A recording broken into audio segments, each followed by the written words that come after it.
What's up, NFL fans? I'm Emery Hunt, the czar of the playbook, and don't forget to check out and purchase your copy of our latest football game plan book, Stiff Arming Football Myths. We have these available in both PDF and paperback form.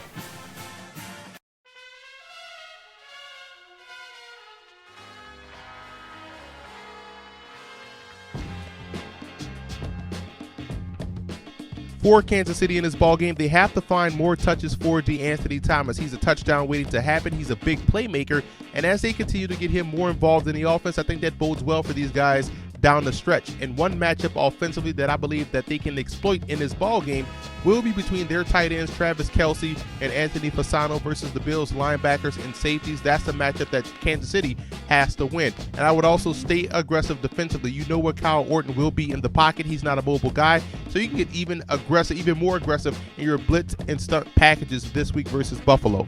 And for the Bills in this ball game, they have to win versus the press of Kansas City. We know they are extra aggressive on the corners of those young wide receivers. Robert Woods and also Sammy Watkins have to be able to beat press coverage this week versus Kansas City. And the offensive tackles in the running game will play a huge role. They have to be able to get the perimeter versus the Chiefs in the running game. If they can't do that, it's going to be hard for them to run the football, and they have to win on first down defensively. You want to make this game an Alex Smith versus Kyle Orton ball game. Win on first down, take away the running game, and force Alex Smith to throw the football more often than he wants to.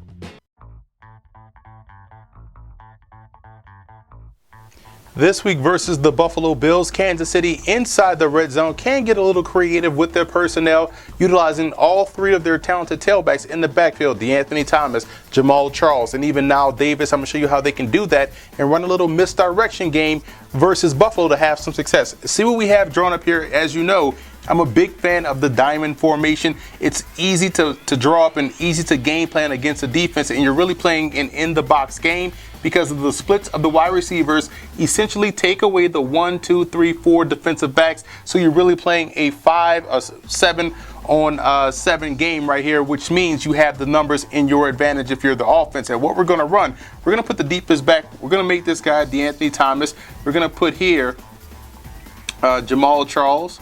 And we're going to have this be now Davis. And what we're going to do, we're going to have misdirection flow going this way and running the option, so to speak, this way. And we're reading the front side defensive end. And what we're going to do to get the safeties out of the alley, we're going to motion as the cadence starts to wind down. We're going to motion D'Anthony Thomas up and over, thus forcing this safety to shift a little bit toward the middle of the field because, again, he can be utilized as a receiver. And what we're going to run, we're going to fake the zone read here to now Davis.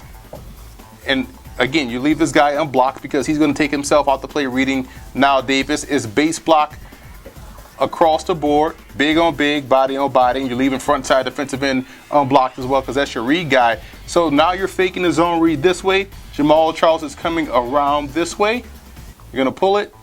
And you're going to have Alex Smith attack the defensive end.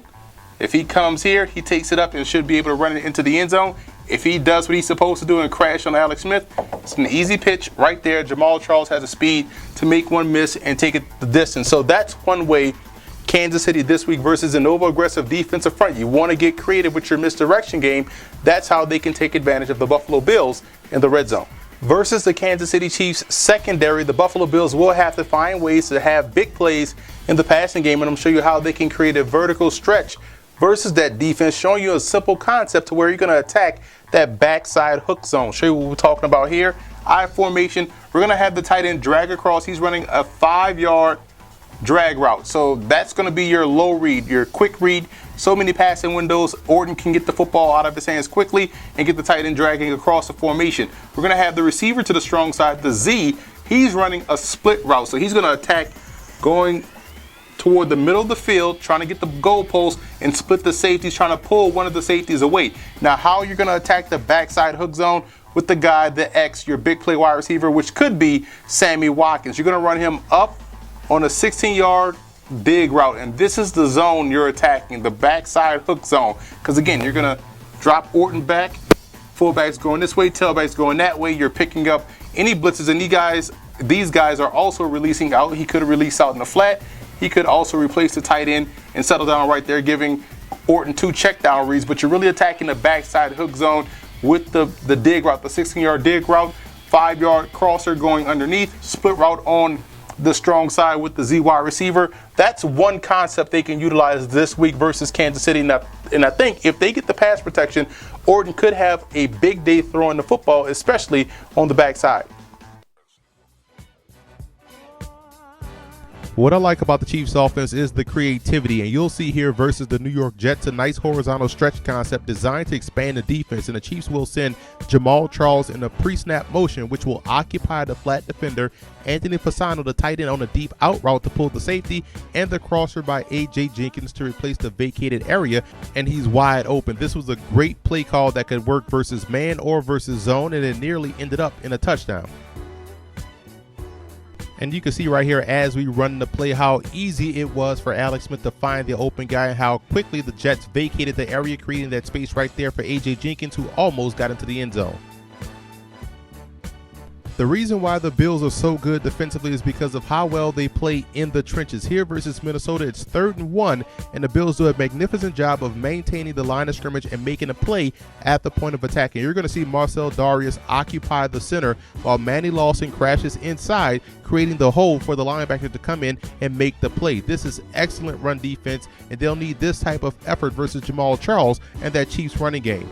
And this was textbook execution. Occupy the offensive line. Don't allow those guys to get to the second level.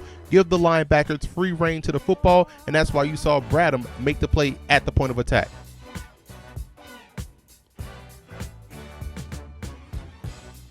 The X factor in this football game for both teams kind of go hand in hand. For Kansas City, is going to be the secondary. How well can these guys contain the receiving core of Buffalo and force Kyle Orton to hold that football just a little bit too long to where they can get back there and put him on the ground? And for the Bills in this ball game, it's going to be the receivers, i.e. a guy like Chris Hogan, the 3rd wide receiver on this offense. We know about Robert Woods. We know about the rookie Sammy Watkins. Hogan has to continue to step up and continue to impress in order for this Bills offense to expand that Chiefs defense and have success. I like Kansas City in this ball game. I love both defenses in this matchup, but I do believe when you look at Kansas City and what they're able to do from a creative standpoint, their running game is effective. They can run inside or out. They can throw anywhere on the football field. I think this will be a complete team victory, and I think the Chiefs will knock off Buffalo in Buffalo.